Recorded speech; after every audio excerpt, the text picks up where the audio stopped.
Hi dear children, welcome back. ഇന്നത്തെ ക്ലാസ്സിൽ solve ചെയ്യുന്ന ഒരു 3 മാർക്ക് ക്വസ്റ്റ്യൻ 2025 വന്നതാണ്. മിക്ക പേപ്പറിലും ഈ പാറ്റേൺ ക്വസ്റ്റ്യൻ ഉണ്ടായിരുന്നു. ഓക്കെ, ഇതാണ് question. Alpha beta are zeros of a quadratic polynomial P X square plus Q X plus 1. Form a quadratic polynomial whose zeros are 2 by alpha and 2 by beta. 3 മാർക്കിൻ്റെ question ആണ്. മനസ്സിലാക്കിയ ഭയങ്കര സിമ്പിളാണ്. അപ്പോൾ ഈ type of question നന്നായിട്ട് പഠിച്ചു വയ്ക്കുക. അതായത് ഈ പോളിനോമിയലിൻ്റെ സീറോസ് ആൽഫ ബീറ്റ എന്ന് തന്നിട്ടുണ്ട്. We have to form another polynomial with zeros 2 by alpha and 2 by beta. ഇത്രയേ ഉള്ളൂ. അപ്പോൾ ഇതെങ്ങനെ സോൾവ് ചെയ്യാൻ നമുക്ക് നോക്കാം. ഇതാണ് നമ്മുടെ ഗിവൻ പോളിനോമിയൽ. അപ്പോൾ ഈ പോളിനോമിയലിൻ്റെ സീറോസ് ആൽഫ ബീറ്റ എന്ന് ക്വസ്റ്റ്യനിൽ പറഞ്ഞിട്ടുണ്ട്. ഓക്കെ, ഇനി നമ്മൾ ഫൈൻഡ് ചെയ്യേണ്ട പോളിനോമിയലിൻ്റെ സീറോസ് 2 by ആൽഫയും 2 by ബീറ്റയും ആണെന്നും ക്വസ്റ്റ്യനിൽ ഗിവൺ ആണ്. അപ്പോൾ ഈ പോളിനോമിയൽ നോക്കൂ, ഇതിൻ്റെ എ പി ആണ്, ബി ക്യൂ ആണ്, സി ഇസ് 1 ആണ്. So what is the sum of zeros? That is alpha plus beta. Alpha plus beta we know it is negative. B by A ആണ് negative. B ഇവിടെ എത്രയാണ്? Q ആണ്. Divided by A is P. So what is product of the zeros alpha beta? It is C by A ആണ്. C ഇവിടെ 1 ആണ്, 1 by P. ഇത്രയും നമുക്ക് മനസ്സിലായി. ഇനി sum of the zeros of the required polynomial. Okay, sum of zeros of the required polynomial or new polynomial. Okay, that is equal to 2 by alpha plus 2 by beta. Add ചെയ്യുമ്പോൾ നമുക്ക് എന്ത് കിട്ടും?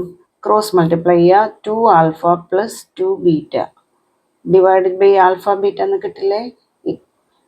Common എടുക്കൂ. 2 common എടുക്കുമ്പോൾ we get alpha plus beta by alpha beta. Okay, substitution കൊടുത്തേ. That is 2 into alpha plus beta is negative Q by P അല്ലേ, divided by alpha beta is 1 by P. So ഇതിനെ simplify ചെയ്യുമ്പോൾ negative 2 Q P by P divided by 1 by P. Reciprocal എടുക്കുമ്പോൾ it will എവിടെ വരും? P ന്യൂമറേറ്ററിൽ വരുന്നു, P by 1 ആകുന്നു, P P cancel ചെയ്യുന്നു. So we get negative 2 Q. അപ്പോൾ sum of zeros of the new polynomial required polynomial is -2 Q കിട്ടി. ഇനി അടുത്തത് അതിൻ്റെ product of zeros of the required polynomial that is equal to 2 by alpha into 2 by beta. Okay, 2 into 2 4 by alpha beta, right? ഇനി substitution കൊടുക്കൂ. 4 divided by alpha beta already നമ്മൾ ചെയ്ത് വെച്ചിട്ടുണ്ട്. It is 1 by P ആണ്. Okay, അപ്പോൾ 4 divided by 1 by P.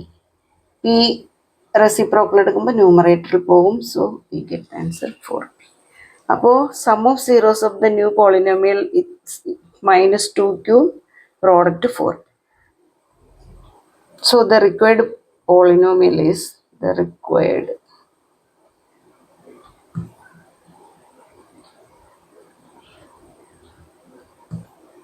എങ്ങനെ വരും? X square minus sum of the zeros is -2 Q plus product 4p. That is equal to X minus of minus എന്താകുന്നു? Plus 2q plus 4p. Okay, മനസ്സിലായല്ലോ. അപ്പോൾ ഇതുപോലുള്ള questions മനസ്സിലാക്കാം. മനസ്സിലായെങ്കിൽ ഫ്രണ്ട്സിനൊക്കെ share ചെയ്യുക. And like ചെയ്യാനും മറക്കരുത് കേട്ടോ. Thank you for watching. Really sorry, ഞാൻ ഇവിടെ എക്സ് ഇടാൻ മറന്നുപോയി. Sorry 2q X. അപ്പോൾ നമ്മുടെ റിലേഷൻ അങ്ങനെയാണ്. X square minus alpha plus beta into X എന്നുണ്ട്. അപ്പോൾ അവിടെ എക്സ് ഇടണം. I am really sorry. ചിലപ്പോൾ ഇതുപോലെയാണ് എല്ലാവർക്കും അബദ്ധം പറ്റാറ്. ഇതാണ് നമ്മളുടെ റിക്വയർഡ് പോളിനോമിയൽ. ഓക്കെ.